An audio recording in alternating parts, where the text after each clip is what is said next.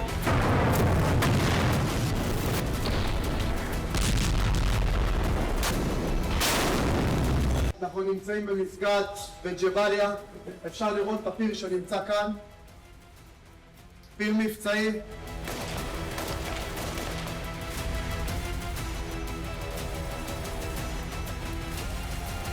Israel और Hamas के युद्ध के 49 दिन बाद दोनों मुल्कों में सहमति बनी और 49 दिन बाद भारतीय समय के मुताबिक आज सुबह लगभग 10:30 बजे सीजफायर की समय सीमा शुरू हो गई है। हालांकि सीजफायर शुरू होने के 15 मिनट बाद ही खबर यह आई कि हमास ने इस सीजफायर का वायलेशन कर दिया, क्योंकि गाजा पट्टी से जुड़े इजराइल के जो इलाके हैं वहां पर सायरन की आवाजें, यानी जो एयर अलर्ट सायरन अपने नागरिकों के लिए इजराइल देता है, उस तरह की आवाजें सीमाई इलाकों में सुनी गई हैं।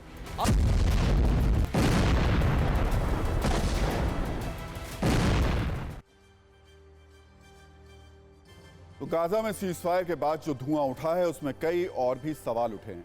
एक सवाल हमास को लेकर है, क्या इस विराम की वजह से हमास में ही फूट पड़ गई है? क्योंकि एक तरफ तो हमास इजराइल के साथ बंधक डील कर रहा है, तो दूसरी तरफ हमास का एक और गुट है जो ये दावा कर रहा है कि अगले कुछ घंटों में इजराइल पर उसके हमले और तेज होने वाले हैं। हमास की अल कस्साम ब्रिगेड ने इजराइल को धमकी की नई किस्त जारी की है। इसके प्रवक्ता अबू उबैदा ने कहा है कि अब जंग और तेज करने का वक्त है। अबू उबैदा के मुताबिक अब पूरे वेस्ट बैंक में इजराइल पर हमास और अटैक करेगा और कदम कदम पर चुनौती देगा। उसने हमास के लड़ाकों को ऑर्डर दिया है कि सभी मोर्चों पर इजराइल से टकराव बढ़ा दिया जाए, कब्जे के साथ साथ इजराइल पर विध्वंसक वार किया जाए। अल कस्साम ब्रिगेड के प्रवक्ता अबू उबैदा ने कहा कि दुश्मन को उसकी करतूत का सबक सिखाएंगे। इसी धमकी की वजह से हमास में फूट की आशंका जताई जा रही है, लेकिन कुछ युद्ध विशेषज्ञ इस बात से भी इनकार नहीं कर रहे हैं कि ये हमास की कोई चाल हो सकती है। एक तरफ से हमास की पॉलिटिकल विंग इजराइल के साथ सीज फायर पर राजी हो गई है, तो हमास की कस्साम ब्रिगेड ने इस जंग को तेज करने का ऐलान कर दिया है। एक तरफ हमास की पॉलिटिकल विंग इजराइल से बंधक डील कर रही है, तो आर्मी विंग इजराइल को हमले की धमकी दे रही है।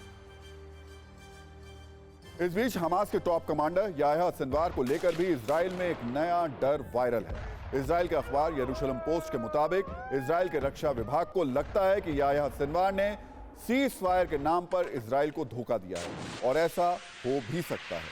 माना जा रहा है कि इस सीज फायर के जरिए सिनवार जंग को लंबा खींचने का प्लान बना रहा है। इससे हमास को सैन्य ताकत जुटाने का वक्त मिलेगा। हमास दुनिया में सीज फायर के जरिए इजराइल को कमजोर दिखाना चाहता है और इसके बाद अंतर्राष्ट्रीय दबाव बनाना चाहता है कि इजराइल गाजा पर दोबारा से हमले तेज ना करे। अगर इस दबाव के चलते इजराइल गाजा के सीमित इलाके में ऑपरेशन करता है तो इससे हमास को कोई बड़ा नुकसान नहीं होगा। इसके अलावा सीज फायर के तहत अगर 4 दिन गाजा पर इजराइल हमले नहीं करता है तो इससे हमास के बड़े कमांडर्स को भागने का वक्त मिल जाएगा। साथ ही हमास और ज्यादा हथियार जुटाने का प्लान बना रहा है, जिससे वो इजराइल पर एक बार फिर बड़े हमले की तैयारी कर सके। इसका सबूत है कि लेबनान में एक जो बैठक हुई है, जो हमास, हिजबुल्लाह और ईरान के बीच हुई। इस मीटिंग के 3 सबसे अहम किरदार हैं। हमास का चीफ इस्माइल हानिया, हिजबुल्लाह का चीफ नसरल्लाह और ईरान के विदेश मंत्री अमीर अब्दुल्लाहिन। दावा है कि लेबनान में हुई इस बैठक में नसरल्लाह और उनके अलावा जो हानिया के बीच एक सीक्रेट मीटिंग हुई और इसमें ईरान के विदेश मंत्री भी मौजूद थे।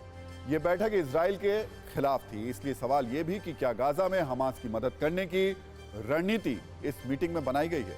क्या हिजबुल्लाह को इजराइल पर अपने हमले और तेज करने के लिए कहा गया है, या फिर ईरान ने इस जंग में हमास और हिजबुल्लाह को और हथियार भेजने का वादा किया है? इसलिए माना जा रहा है कि यह सीजफायर हमास की एक चाल है। इस पर हम आपको एक रील भी दिखा देते हैं।